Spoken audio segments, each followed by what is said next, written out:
Hello बच्चों, कैसे हो आप सब। आई होप कि आप सभी अच्छे हो गए। मैं Sangeeta from learn hub, the learning platform, जहां पढ़ सकते हैं math science SST absolutely free at learnhub.com।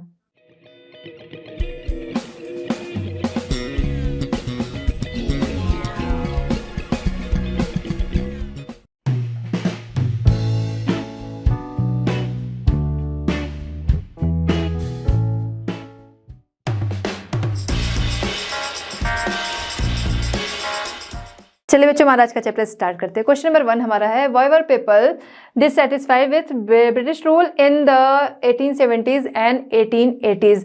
1870s और 1880s में लोग जो थे ब्रिटिश रूल से क्यों डिससैटिस्फाइड थे, डिससैटिस्फाइड क्यों थे, असंतुष्ट क्यों थे। तो बहुत सारे रीजंस थे जिनकी वजह से लोग जो थे वो ब्रिटिश रूल से वो डिससैटिस्फाइड थे। आइए देखते हैं क्या रूल्स, क्या वजहें थी जिनकी वजह से लोग जो थे वो ब्रिटिश रूल से असंतुष्ट थे। Causes of why people dissatisfied with British rule in 1870s and 1880s। There were a lot of anger among the people because the British were occupying the lives and resources of the people here. लोगों में रोष इसलिए था क्योंकि जो Britishers थे, British rules जो थे, उन्होंने लोगों की लाइफ पर, लोगों के रिसोर्सेज पर को ऑक्यूपाई कर रखा था, उस पर अपना कब्जा कर रखा था। इस वजह से लोगों में एंगर जो था वो बहुत ज़्यादा था। इसके बाद हम देखते हैं 1878 में आर्म एक्ट आ गया, जिसके तहत जो इंडियंस हैं वो अपने पास हथियार नहीं रख सकते। पहले लोगों के पास हथियार थे, अब वो अपने पास कोई हथियार नहीं रख सकते। ये एक्ट आने की वजह से लोगों के अंदर काफ़ी एंगर आ गया। Vernacular press act, vernacular press act जो आया, इसके तहत कोई भी इंडियन प्रेस जो है, कोई भी इंडियन प्रेस अगर वो ब्रिटिशर्स या यूरोपियन के अगेंस्ट कोई भी खबर छापता है, कोई भी न्यूज़ अगर वो छापता है जो कि उनके अगेंस्ट है, तो इसके एवज में वो क्या करेंगे कि उनके प्रेस को और उनकी प्रॉपर्टी को जब्त कर लेंगे, उसे वो ले लेंगे अगर कोई भी उनके अगेंस्ट कोई चीज़ अपने न्यूज़पेपर में वो प्रिंट करवाता है। 1883 इसके बाद आता है 1883 एल्बर्ट बिल, जिसके तहत इंडियन जो जज हैं वो भी ब्रिटिशर्स और यूरोपियंस पे मुकदमा चला सकते हैं, उनके लिए वो मुकदमा चला सकते हैं। ये रूल इसलिए लाया गया जिससे कि लगे कि ब्रिटिश जज जो हैं और इंडियन जज हैं एक बराबर हैं, इसलिए ये रूल लाया गया। लेकिन ये रूल आने के बाद क्या हुआ कि जो ब्रिटिशर्स थे वो काफ़ी नाराज़ हुए, जिस वजह इसका उन्होंने काफ़ी विरोध किया, जिसकी वजह से ये रूल जो है वो वापस ले लिया गया कि इंडियन जज भी ब्रिटिशर्स और यूरोपियन के खिलाफ मुकदमा चला सकेंगे। ये रूल वापस हो गया। ये रूल वापस होते ही इंडियंस जो हैं उनमें काफ़ी रोष आ गया, वो काफ़ी एंगर हो गए, उन्होंने इसका काफ़ी विरोध किया। तो ये सारी वजहें थी जिसकी वजह से 1870s और 1880s में हम देखते हैं कि लोग जो थे ब्रिटिश रूल से काफ़ी डिससैटिस्फाइड थे। चलिए बच्चों, देखते हैं क्वेश्चन नंबर 2। क्वेश्चन नंबर 2 हमारा है, Who did the Indian National Congress wish to speak for? Indian National Congress किसके लिए बोल रही थी, या इंडियन नेशनल कांग्रेस किसके पक्ष में बोल रही थी, किसके फेवर में बोल रही थी।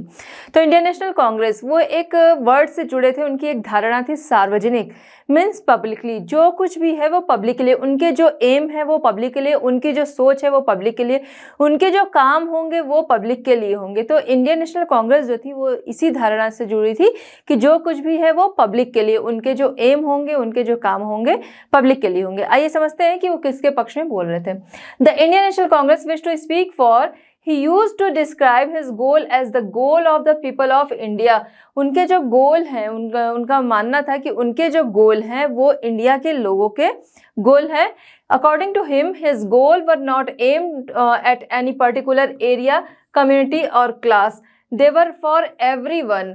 उनके अकॉर्डिंग जो उनके गोल हैं वो पर्टिकुलर किसी एरिया, कम्युनिटी, क्लास के लिए ना होके उनके गोल जो हैं वो सभी के लिए हैं। He believed was that the Indian people should have the freedom to make their own decision। उनका वो विश्वास करते थे इस बात में कि इंडिया के जो लोग हैं वो अपने फैसले लेने के लिए स्वतंत्र हैं, अपने डिसीजन लेने के लिए वो स्वतंत्र हैं। तो जो उनके काम थे, जो उन्हें आवाज़ उठानी थी, वो इंडिया के लोगों के लिए वो आवाज़ थी, मतलब पब्लिकली, सार्वजनिक, सभी के लिए, पर्टिकुलर किसी एक के लिए नहीं, या किसी कास्ट या फिर किसी कम्युनिटी पर्टिकुलर उनके लिए नहीं, वो सभी के लिए जो आवाज़ थी वो सभी के लिए थी। तो और उनका विश्वास था कि जो इंडिया के लोग हैं उन्हें अपने फैसले खुद ही लेने चाहिए। चलिए बच्चों देखते हैं क्वेश्चन नंबर 3। क्वेश्चन नंबर 3 हमारा है what economic impact did the first world war have on India. Question हमारा क्या कह रहा है, economic impact, first world war का इकोनॉमिक इम्पैक्ट इंडिया पर क्या पड़ा। तो फर्स्ट वर्ल्ड वॉर के दौरान हम देखते हैं इंडिया की पॉलिटिकल एंड इकोनॉमिक कंडीशन पूरी तरह से चेंज हो जाती है। ब्रिटिश इंडियन गवर्नमेंट जो होती है, जो डिफेंस एक्सपेंडिचर था, डिफेंस पे जो खर्चे हो रहे थे उसे उन्हें बैलेंस करना था, जिसके लिए उन्होंने क्या किया, इंडिविजुअली लोगों की जो इनकम थी, लोगों के बिजनेस के जो प्रॉफिट थे, उस पर उन्होंने टैक्स काफ़ी बढ़ा दिया। जो मिलिट्री एक्सपेंडिचर आ रहा था, मिलिट्री खर्चे आ रहे थे और युद्ध में जो सप्लाई जा रही थी उसको उन्हें बैलेंस करना था, वो सारी कीमतें उन्हें चाहिए थी, जिसके लिए उन्होंने लोगों की ज़रूरत की जो चीज़ें थी उनके रेट बढ़ा दिए। अब देखिए जो ये फर्स्ट वर्ल्ड वॉर के दौरान जो चीज़ें थी, मिलिट्री की ज़रूरत की चीज़ें थी और जो खर्चे आ रहे थे, उसे बैलेंस करने के लिए उन्होंने पहले तो यहाँ इंडिविजुअली लोगों पे टैक्स बढ़ा दिया, उसके अलावा चीज़ों की कीमतें भी काफ़ी बढ़ा दी है, जिसकी वजह से यहाँ के लोगों की हालत जो थी, लोगों की जो आम इंसान थे उनकी हालत काफ़ी बिगड़ गई। क्यों? क्योंकि खर्चे जो काफ़ी बढ़ गए और टैक्स जो था वो भी बढ़ गया। इस वजह से लोगों की कंडीशन जो थी वो काफ़ी बुरी हो गई। लेकिन इसी के साथ ही साथ कुछ फ़ायदे भी हुए, काफ़ी प्रॉफिट हुआ। वो क्या था वो हम समझते हैं। पिछले चैप्टर में हमने देखा कि फर्स्ट वर्ल्ड वॉर के दौरान जो चीज़ें हमारे यहाँ इंपोर्ट हो रही थी उनका इंपोर्ट होना बंद हो गया। उनके इंपोर्ट होना बंद होने से हमें कोई नुकसान नहीं हुआ, क्योंकि इसकी वजह से यहाँ के जो लोकल लोग थे उनकी चीज़ों की डिमांड बढ़ गई। पहले लोग क्या थे, इंडिया में लोग इंपोर्ट हुई चीज़ों का यूज़ कर रहे थे। इस टाइम में क्या हुआ, जब इंपोर्ट होना चीज़ें बंद हो गई तो फिर यहीं की चीज़ें लोग यूज़ करने लगे, पहली चीज़। दूसरी चीज़ क्या, इसका फ़ायदा हुआ कि जो हमारे यहाँ चीज़ें थी, चीज़ों की डिमांड अदर कंट्रीज़ में काफ़ी बढ़ गई, जिसकी वजह से हमारे यहाँ से चीज़ें क्या होने लगी, एक्सपोर्ट होने लगी। तो एक तो इम्पोर्ट होना, हमारे यहाँ चीज़ें बंद हो गई, लोगों ने अपनी चीज़ें ही यूज़ की, उसके अलावा बाहर भी चीज़ों को भेजने लगे, उनकी संख्या काफ़ी बढ़ गई, जिसकी वजह से ट्रेडर्स, बिजनेसमैन जो थे उन्हें काफ़ी फ़ायदा हुआ। लोगों को अपॉर्चुनिटीज़ काफ़ी ज़्यादा दिखने लगी और लोगों का बिजनेस जो है वो इस वजह से बढ़ने लगा। जैसे हमने देखा कि जूट बैग, कॉटन, रेल के सामान, ये सारी चीज़ें हमने पिछले चैप्टर में देखी कि इन चीज़ों की डिमांड जो थी वो बढ़ गई। पहले क्या था, इन चीज़ों को हम लोग इंपोर्ट करते थे, इंपोर्ट की हुई चीज़ों से हमारी रेल की पटरियाँ और ये सारी चीज़ें बन रहे थे। अब क्या है, अब यहीं की चीज़ें यूज़ होने लगी तो लोगों के लिए अपॉर्चुनिटीज़ जो थी वो खुलने लगी, यहाँ की चीज़ों की डिमांड बढ़ने लगी और अपॉर्चुनिटीज़ लोगों के लिए काफ़ी खुलने लगी। आइए अब हम आंसर देखते हैं। The first world war altered the economic and political situation in India. It led to a huge rise in the defense expenditure of the government of India. The government in turn increased taxes on individual income and business profit. Increased military expenditure and the demands for war supplies led to a sharp rise in prices. The war created a demand for industrial goods, jute bag, cloth, rail, and caused a decline of imports from other countries into India. So Indian industries expanded during the war and Indian business groups began to demand greater opportunities for development. उसकी development के लिए opportunities जो थी वो लोगों के लिए काफ़ी खुलने लगी। चलिए बच्चों देखते हैं क्वेश्चन नंबर 4। क्वेश्चन नंबर 4 हमारा है what did the Muslim league resolution of 1940 ask for. Muslim league resolution 1940 की मांग क्या थी, डिमांड क्या थी। तो जो 1940 का मुस्लिम लीग का प्रस्ताव था उसकी क्या डिमांड थी वो हम समझते हैं कि 1940 में मुस्लिम लीग ने कंट्री के यानी इंडिया के नॉर्थ वेस्टर्न और ईस्टर्न जो एरिया था उसमें मुस्लिमों के लिए उन्होंने इंडिपेंडेंट स्टेट की डिमांड करते हुए उन्होंने रिजोल्यूशन पास किया, एक प्रस्ताव उन्होंने पारित किया जिसमें कि डिमांड थी कि मुस्लिमों के लिए जो इंडिया का ये पार्ट है जिसकी यहाँ बात हो रही है, नॉर्थ वेस्टर्न और ईस्टर्न पार्ट जो है, एरिया जो है, वो मुस्लिमों के लिए इंडिपेंडेंट स्टेट के रूप में दे दिया जाए। याद रखिएगा कि इस समय 1940 तक उन्होंने सिर्फ एक अलग स्टेट की डिमांड की थी, पाकिस्तान या पार्टीशन की डिमांड नहीं की थी। 1940 मुस्लिम लीग का जो प्रस्ताव था, रिजोल्यूशन था, उसमें तब तक उन्होंने पार्टीशन या पाकिस्तान की बात नहीं की थी, तब तक उन्होंने मुस्लिमों के लिए इंडिपेंडेंट स्टेट की डिमांड की थी। ठीक है, आइए आंसर देखते हैं। Meanwhile in 1940 the Muslim league had moved a resolution demanding independent state for Muslim in the north western and eastern areas of the country. The resolution did not mention partition और पाकिस्तान.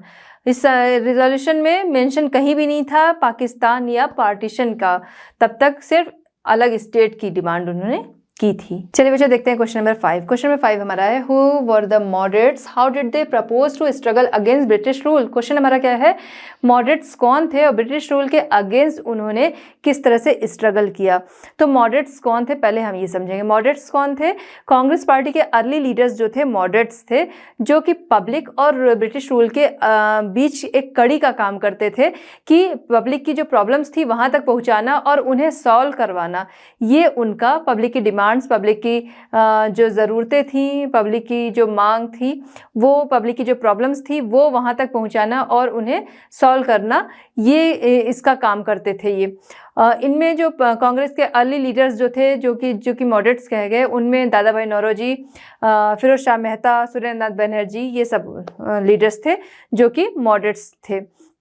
अब moderates ने किस तरह से struggle किया, करना चाहा, वो हम समझते हैं. The early leaders of the Congress party were moderates. The moderate leaders wanted to develop public awareness about the unjust nature of British rule. जो मॉडरेट लीडर्स थे वो पब्लिक को अवेयर कराना चाहते थे, किससे, ब्रिटिश रूल का जो अनजस्ट नेचर, अन्यायपूर्ण जो उनका नेचर था उससे. क्योंकि ब्रिटिश रूलर्स जो थे या ब्रिटिश रूल्स जो थे उनमें कई चीज़ें ऐसी छिपी थी कि लोगों को सामने से लगता था कि ये चीज़ें उनके भले के लिए है, लेकिन उसके पीछे की चीज़ें वो नहीं जानते थे कि उन चीज़ों से उन्हें नुकसान है. तो उससे ये पब्लिक को अवेयर कराना चाहते थे. They publish newspaper, wrote articles and showed how British rule was leading to the economic ruin of the country. इसके लिए उन्होंने न्यूज़पेपर पब्लिश कराए, आर्टिकल्स लिखे, जिससे कि लोगों को वो बता सकें कि जो ब्रिटिश रूल्स हैं वो कंट्री की इकोनॉमिक बर्बादी किस तरह से कर रहे हैं. They criticise British rule in their speech and sent representative to different parts of the country to mobilise public opinion. इसके लिए उन्होंने क्या किया कि स्पीच दिए, भाषण दिए जगह जगह पे, और कंट्री के अलग अलग पार्ट्स में उन्होंने अपने पब्लिक ओपिनियन के लिए अपने रिप्रेजेंटेटिव भेजे. They felt that the British had respect for the ideals of freedom and justice, so they would accept the just demand of Indians. साथ ही वो ये भी फील करते थे, उन्हें लगता था कि हाँ वो कंट्री के इकोनॉमिक जो कंडीशन है उसे बर्बाद करे, इकोनॉमी को बर्बाद कर रहे हैं. उनका जो व्यवहार है कंट्री के साथ, नेचर जो है वो बुरा है. लेकिन इसके साथ ही वो ये भी फील करते थे कि लोगों के फ्रीडम और जस्टिस के जो आदर्श हैं उसका वो रिस्पेक्ट करते हैं. इसलिए कंट्री के जो लोग हैं उनकी जो कंट्री के लोगों की जो फीलिंग्स हैं, जो उनकी डिमांड्स हैं, वो उन तक पहुंचानी चाहिए. जो उचित डिमांड्स होगी उसे वो तभी मानेंगे. And so they would accept the just demands of Indians. What was necessary, जो जरूरी चीज़ है, therefore was to express these demands and make the government aware. Government को अवेयर कराया जाए लोगों की, इंडियंस की जो फीलिंग्स है और डिमांड्स है, तो उसकी वो रिस्पेक्ट करेंगे और उस चीज़ को वो मान सकेंगे. तो इन्होंने किस तरह से इसके लिए ब्रिटिश रूल्स जो था उसके अगेंस्ट इन्होंने किस तरह से स्ट्रगल किया कि इन्होंने लोगों के बीच में लोगों को अवेयर कराया जो उनका नेचर, जो ब्रिटिश रूलर्स का नेचर था, कि किस तरीके से वो नुकसान पहुंचा रहे हैं इकोनॉमी को, लोगों को किस तरह से नुकसान पहुंचा रहे हैं. इसके लिए उन्होंने न्यूज़पेपर्स जो थे वो पब्लिश कराए, आर्टिकल्स लिखे, जिससे कि लोगों को ब्रिटिश रूलर्स के जो तरीके हैं उसके बारे में पता चल सके, लोग अवेयर हो सकें कि ब्रिटिश रूलर्स जो हैं वो किस तरह से हमें और हमारी इकोनॉमी को नुकसान पहुँचा रहे हैं. लेकिन साथ ही उनका ये भी मानना था कि अगर हम अपनी फीलिंग्स जो हैं, अपनी डिमांड्स जो हैं उनके सामने रखते हैं, तो जो उचित डिमांड्स होंगी उन्हें वो मानेंगे भी. तो इस तरह से उन्होंने मॉडरेट्स जो थे कौन थे ये भी हमने देख लिया, और मॉडरेट्स जो थे वो उन्होंने ब्रिटिश रूल्स के अगेंस्ट किस तरह से स्ट्रगल किया वो हमने देखा. चलिए बच्चों देखते हैं क्वेश्चन नंबर 6. क्वेश्चन नंबर 6 हमारा है, how was the politics of the radicals with in the Congress different from that of the moderates. Question हमारा क्या कह रहा है कि कांग्रेस पार्टी में रेडिकल्स एंड मॉडरेट्स दोनों की पॉलिटिक्स एक दूसरे से डिफरेंट कैसे थी. चलिए समझते हैं कि कैसे. Moderates and radicals, radicals and moderates जो है, जैसा नाम से हम समझ सकते हैं, गर्मपंथी और नरमपंथी। रेडिकल्स गर्मपंथी एंड मॉडरेट जो नरमपंथी हो।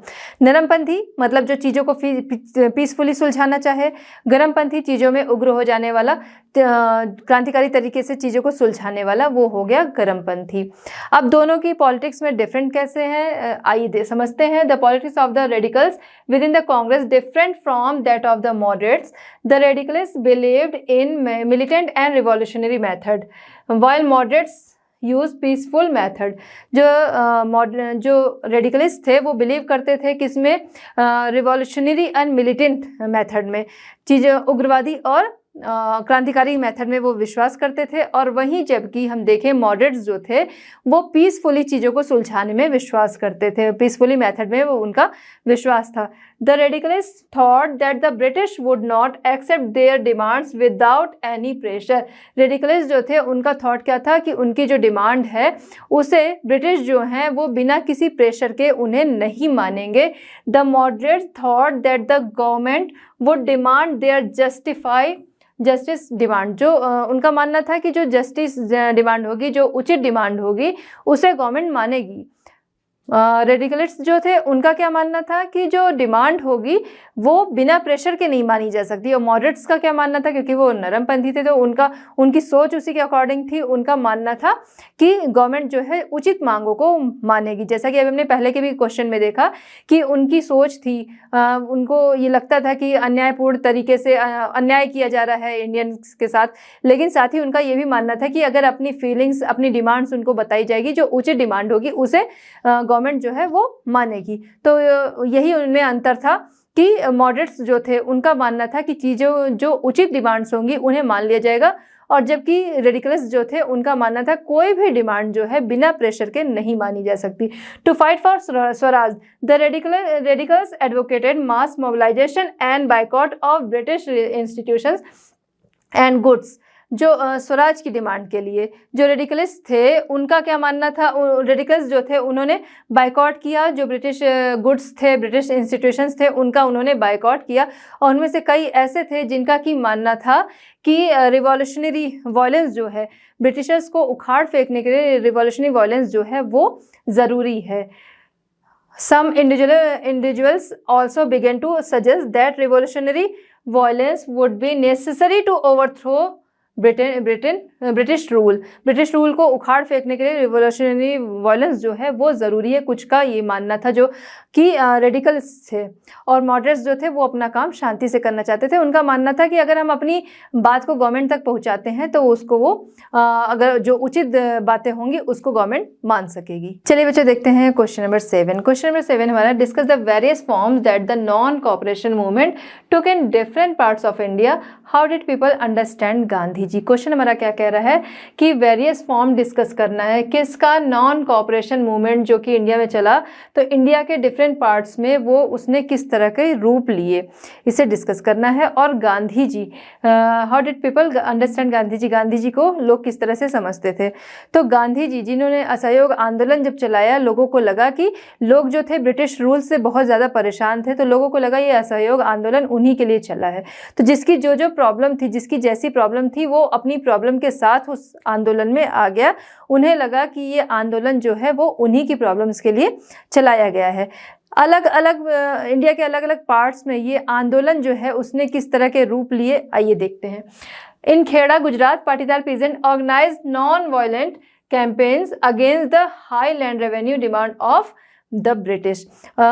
खेड़ा जो कि गुजरात में है, वहाँ पर जो पीजेंट थे उन्होंने नॉन वायलेंस, ब्रिटिश रूल्स के अगेंस्ट उन्होंने नॉन वायलेंट आंदोलन उन्होंने चलाया, जिसमें कि उनका आंदोलन किस लिए था, जो हाई लैंड रेवेन्यू जो ब्रिटिशर्स लेते हैं उसके अगेंस्ट उन्होंने नॉन वायलेंट आंदोलन चलाया। इन coastal Andhra, in interior Tamil Nadu, liquor shops were picketed.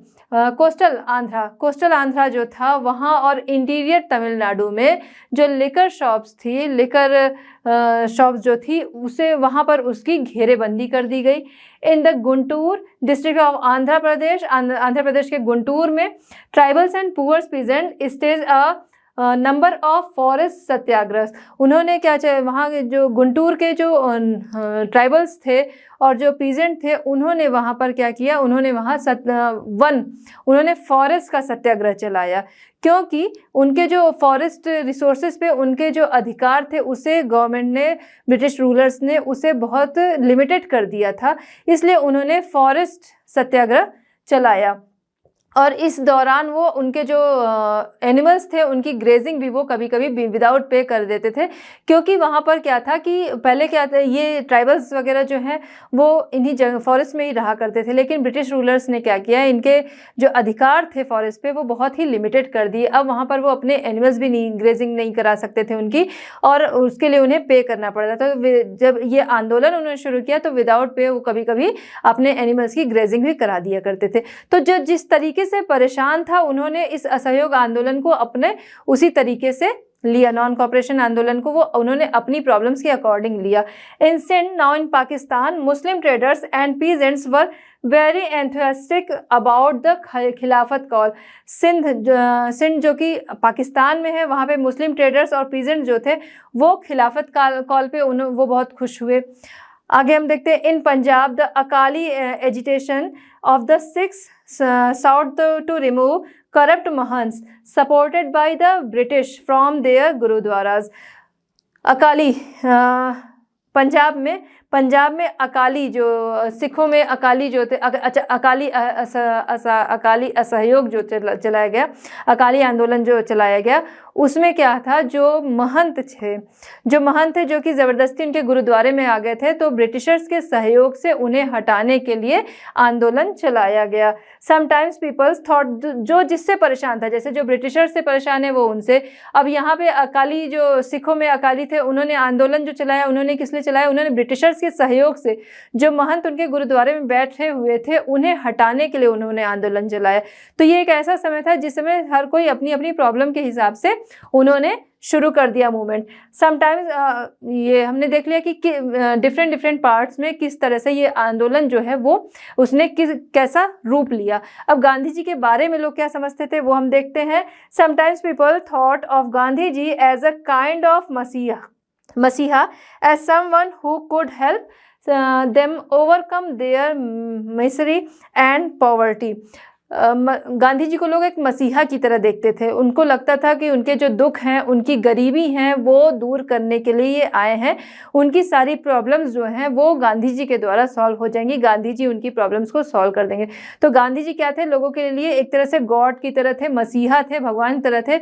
और कई जगह पे लोगों ने भगवान की जगह पे उनको भी रखा। जैसे कि कुछ पोस्टर्स उस टाइम के थे जहाँ पर गांधी जी को श्री कृष्ण का, वहाँ पर गांधी जी को लोगों ने अर्जुन की जगह पे, जो गीता का हम अगर पोस्टर देखते हैं तो उसमें अर्जुन का रथ कृष्ण चला रहे होते हैं, तो उसमें कृष्ण के साथ वहाँ पर अर्जुन की जगह पे गांधी जी को लोगों ने बैठाया। गांधी जी को लोग अपने मसीहा की तरह मानते थे कि जो कि उनकी प्रॉब्लम्स को समाप्त करने आए हैं। चलिए बच्चों देखते हैं क्वेश्चन नंबर 8। क्वेश्चन नंबर 8 हमारा है, why did Gandhi ji choose to break the salt law. Gandhi ji ने सॉल्ट लॉ तोड़ने का फैसला क्यों किया।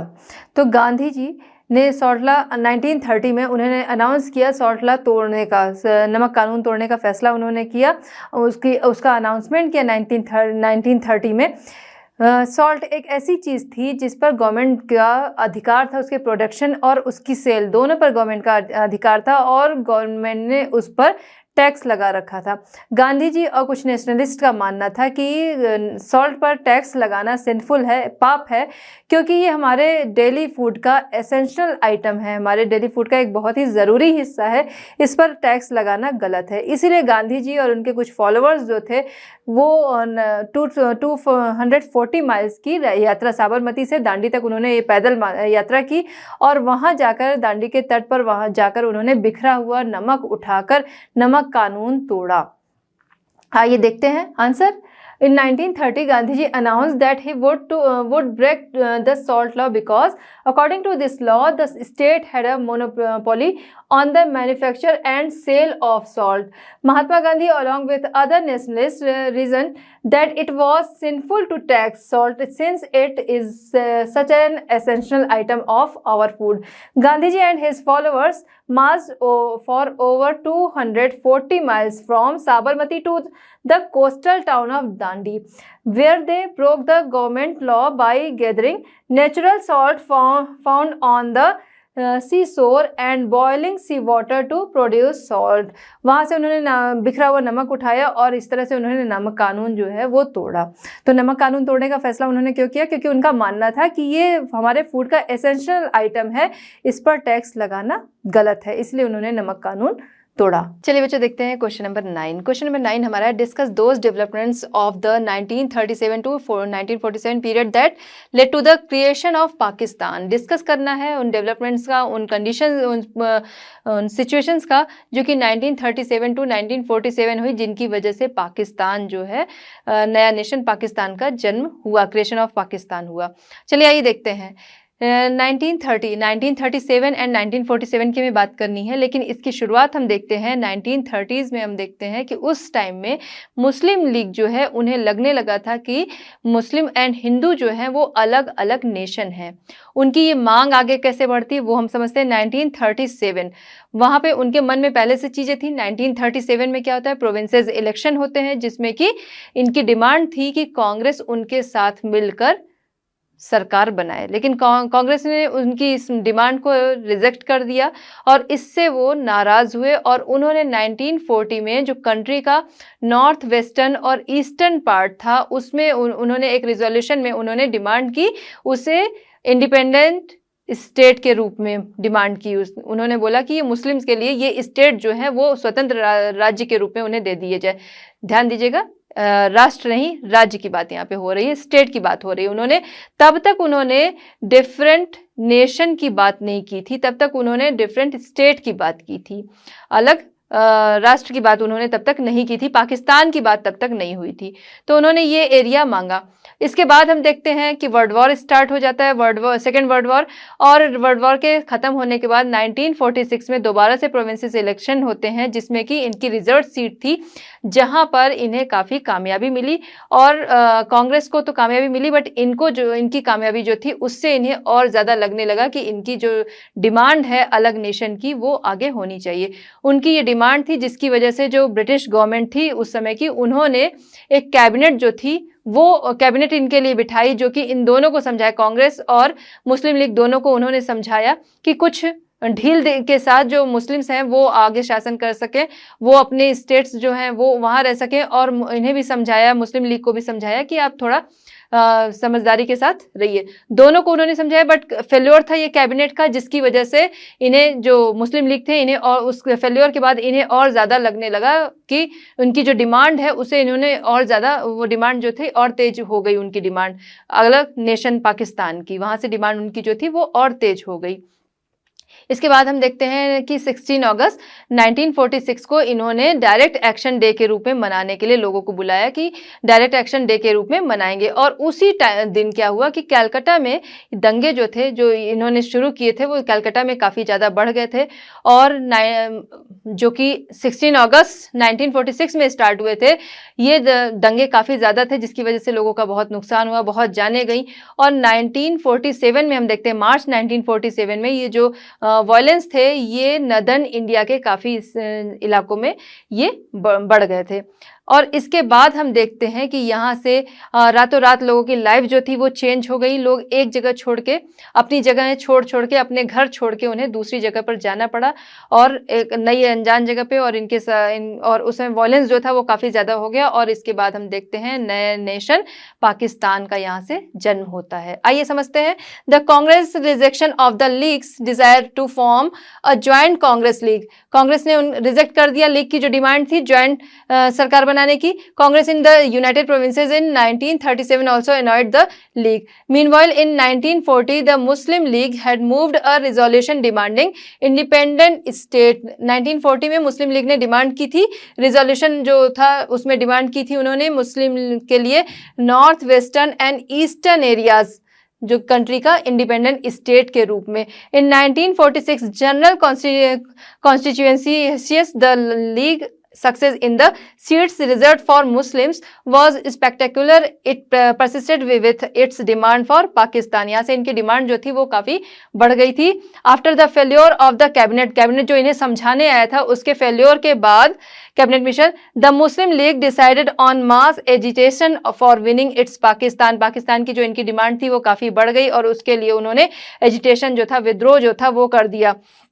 It announced 16 August 1946 as Direct Action Day. उस समय उन्होंने आह्वान किया, लोगों को बुलाया, इसे 16 अगस्त 1946 को उन्होंने डायरेक्ट एक्शन डे के रूप में मनाने के लिए लोगों को उन्होंने बुलाया. On this day, riots broke out in Calcutta, lasting several days. इसी टाइम में कलकत्ता में भी क्या हुआ कि दंगे जो थे वो बढ़ गए, भड़क उठे. By March 1947 violence spread to different parts of northern India. Northern India के डिफरेंट पार्ट्स में वॉयलेंस जो था वो काफ़ी बढ़ गया. रिजल्टेंट, जिसका रिजल्ट क्या हुआ कि नए नेशन पाकिस्तान का जन्म हुआ. Resultant that India changed. Result इसका क्या हुआ कि इंडिया चेंज हो गया, बहुत सारे स्टेट्स जो थे वो चेंज हो गए और नए नेशन पाकिस्तान का जन्म हुआ. Resultant that India change, many of its cities change and a new country Pakistan was born. Result इसका क्या हुआ, ये जो दंगे हुए उनकी जो डिमांड थी उसका रिजल्ट ये हुआ कि आगे कि जो कंट्री थी वो चेंज हुई, बहुत सारी सिटीज़ चेंज हुई और नए नेशन पाकिस्तान का जन्म हुआ. तो हमने देखा 1937 टू 1947 की क्या कंडीशन थी जिनकी वजह से नए नेशन पाकिस्तान का जन्म हुआ. तो बच्चों, इस तरह हमारा चैप्टर होता है कंप्लीट. मिलते हैं next chapter and next solutions के साथ. एट लर्नो हब फ्री है पर बेस्ट है.